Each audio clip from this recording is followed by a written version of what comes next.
Hi, I'm Dr. Kanika Ahuja, Associate Professor of Psychology from Lady Shri Ram College of Women. I'm here today to talk to you about how to boost your mental health, especially for startups and business owners during these times of COVID-19.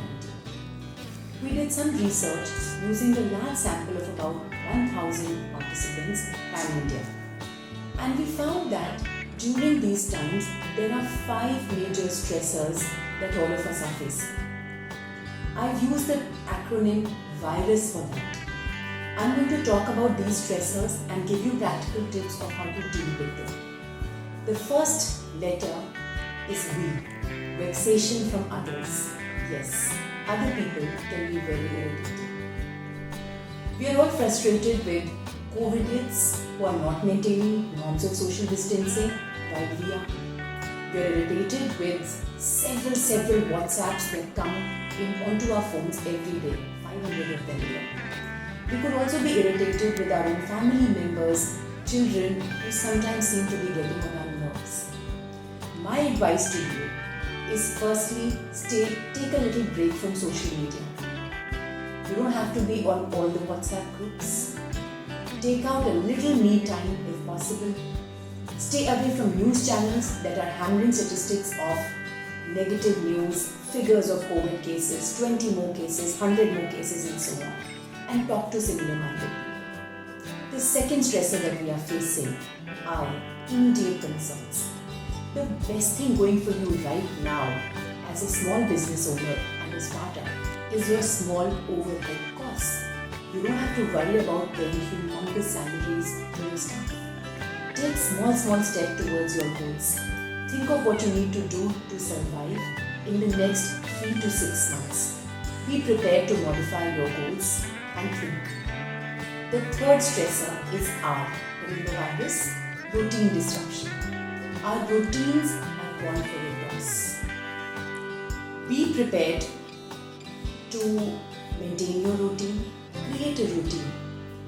Get dressed to virtual work. I know you only have to go to the next room to work, but please do make that effort. Do not work from your laptops sitting on your bed. Dress up, go to work, open your laptop as if you're working. Take breaks, have meal at a proper time, log off from work after office hours, and most important, maintain your sleep cycle. It's very easy to let go of your sleep cycle when you know you don't have to go to work the next day. And believe me, that can cause havoc to your system. So please maintain your sleep cycle and maintain your routine. The fourth stressor is uncertainty about the future. If you're feeling hopeless, helpless, unsettled, it's absolutely natural. But remember, inside every crisis lies an opportunity. Today, the world is in pursuit of new business models. India is not only the youngest nation in the world, but also extremely innovative. The Jugaad, after all, was invented by us. And all you startup people, I'm sure you're brimming with new ideas about how to go forward. There's a huge setback to China. Geographically, politically, there is a mantra of exit China that's becoming louder and louder. China's loss can be India's gain.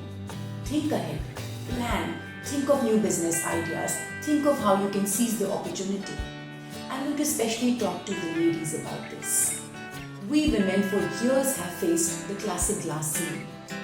Remember, when we are virtually working now, it offers a level playing field to both men and women. Not going to work also means no sexual harassment. It also means that you don't get left behind when men meet for drinks after work, or men network, on a cigarette break, or a beer break, or going out to the pubs, or the locker room politics, or whatever it might be. You will also be more comfortable working at home and looking after your children at the same time. So seize this opportunity, ladies. The fifth stressor is the systemic stressors. My study showed that worries about the economic recession and plight of the underprivileged are especially distressing for people like you and I. Spend less, be frugal, develop an appreciation for the mundane and the things that we've been taking for granted it so long. Help others. Try to do whatever you can. Contribute in your own way. Give to charity or do whatever you have to. Little acts of kindness release endorphins, which also help to increase your well-being. Social distancing is really physical distancing. Maintain social connectedness. Let's express care for our families, our communities, and our planet. That's the least we can learn from this pandemic.